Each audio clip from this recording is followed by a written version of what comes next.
ya samu. Sun rasa muhallinsu. Eh. Waɗanda suka tsira suke cikin mawuyacin hali wani tanadi. Τραγούδι από μια μεγάλη φωνή κατενέ και αναφέρομαι στη Μαρίνα Σάτι.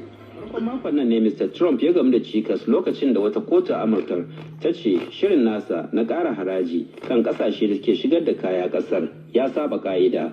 To amma kuma daga baya kotun ɗaukar ƙara ta ƙasar ta ba shi damar ci gaba da aiwatar da shirin yayin da take ci gaba da sauraron ƙarar da lauyoyinsa suka shigar.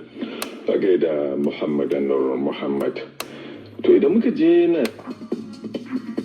da sun fara shirin kai ɗauki ga jama'ar da ibtila'in ambaliya ya aukawa a garin Mukwa inda ya zuwa yanzu wato inda ya zuwa maraicen jiya aka tabbatar da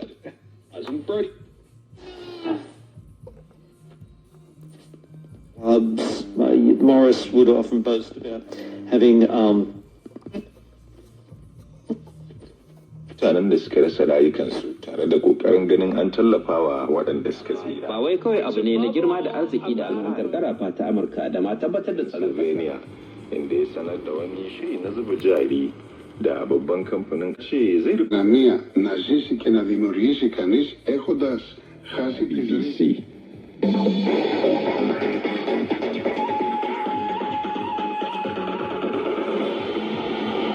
Sai kuma rahotanni kamar yadda watakila da kuma haɗaɗɗiyar daular larabawa za su gana da shugaban falasɗinawa Mahmud Abbas ranar Lahadi. To sai dai Isra'ila ta ce ɗaukar